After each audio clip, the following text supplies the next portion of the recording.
جو انہیں ملا کرتی تھی، کیونکہ جب ریاست کے لیے کام کرتے تھے تو ریاست in recognition to the services جو رینڈر کرتے تھے وہ ٹو دا مغل امپیریلز، ان کو یہ جاگیریں وغیرہ ملا کرتی تھیں.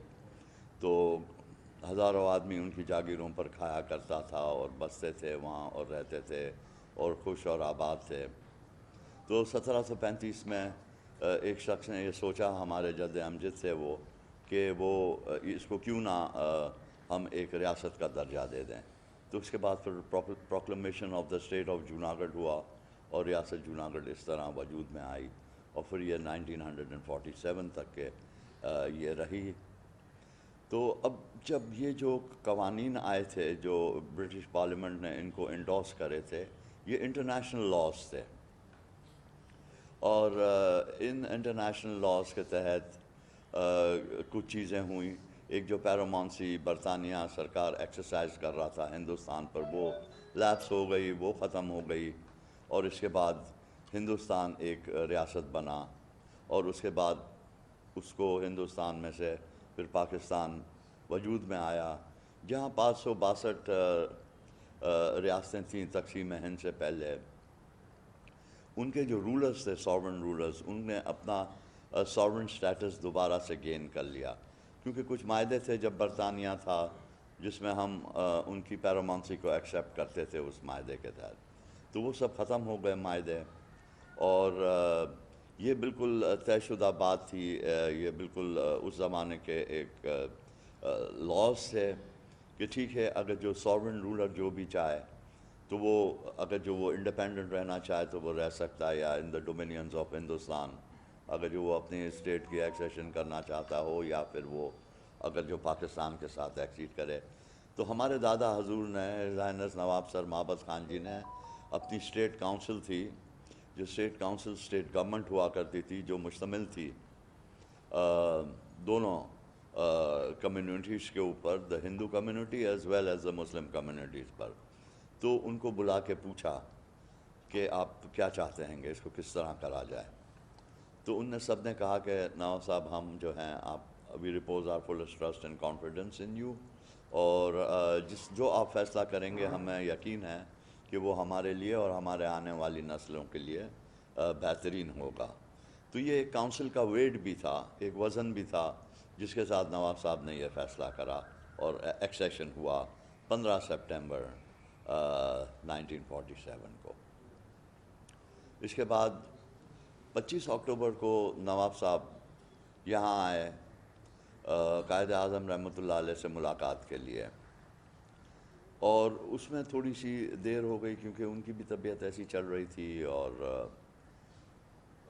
یہ ہوا کہ اس میں میرے خیال سے اگر جو آپ دیکھیں تو 25 اکتوبر اور 9 نومبر میں کچھ 1-2 ہفتے کا صرف فرق ہے.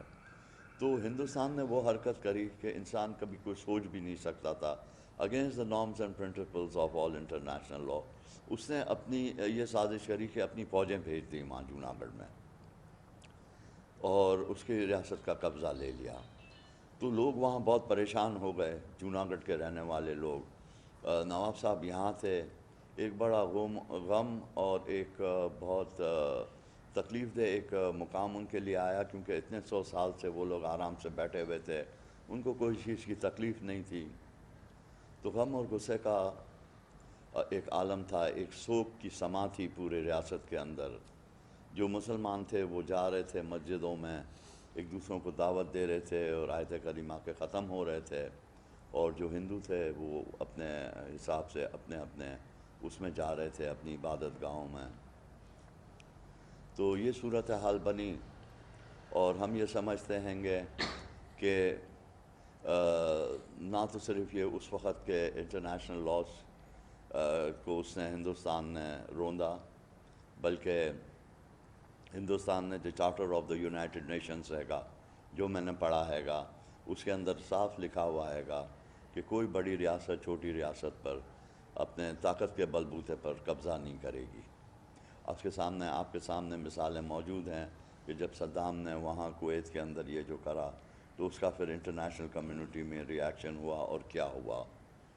تو یہ سب چیزوں کو مد نظر رکھتے ہوئے یہ ایکٹ آف ایک اگریشن ہوا کیونکہ جب ہم نے الہ کرا پاکستان کے ساتھ تو یہ پاکستان کے جھنڈے بھی لہرا گئے وہاں جوناگڑھ میں، اور ان لوگوں نے یہ کرا کہ یہ ایکٹ جو کرا دس اماؤنٹ ٹو بی، انگریزی میں کہتے ہیں دا ایکٹ آف اگریشن.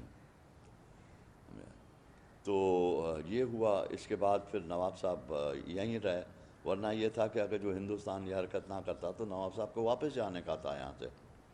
اور ہم پھر وہ اوریجنل انسٹرومنٹ آف ایکسیشن پر ہیں. انسٹرومنٹ آف ایکسیشن ایک ایسا معاہدہ ہے کہ جو ایک بائی لیٹرل اگریمنٹ ہے گا، ایک ٹریٹی ہے بین الاقوامی.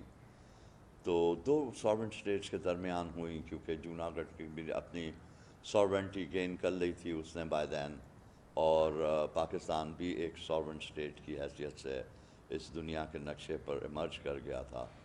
تو اس کے بعد پھر ان کا یہ ہوا جس کے اندر ہم نے 3 چیزیں دیں پاکستان کو: defence, foreign affairs and communications. مگر پاکستان کی آپ کو پتہ ہے اس وقت نیا ایک ریاست تھی، اور کچھ ہماری جو لوگ تھے وہ کیونکہ اس زمانے میں برٹش انڈین آرمی کے وہ تھے، تو وہ کچھ ہمارے ٹروپس کہیں تھے، کچھ ہمارے لوگ کہیں تھے، اور اس زمانے میں کمیونیکیشن بھی اتنا تیز نہیں تھا. وہاں سے ایک جگہ سے دوسری جگہ انسان اتنا جلدی بھی نہیں پہنچ سکتا تھا. پھر وہ ٹروپس یہاں آئے، اور جب تک کہ یہ سب کچھ ہوا تو جب تک ہندوستان اپنا کام دکھا چکا تھا. تو یہ بھی ایک وجہ ہوئی. اس کے بعد سر ظفر اللہ کو پاکستان نے یہ ہدایت دی کہ آپ ایسا کریں، جو پاکستان کے سب سے پہلے فارن منسٹر تھے، کہ آپ یہ کیس لے کے یونائٹڈ نیشنز میں جائیں. تو یہ کیس گیا سیکیورٹی کاؤنسل میں، اور اس کے اوپر وہاں بات چیت بھی ہوئی. سیکیورٹی کاؤنسل نے یہ کہا اس وقت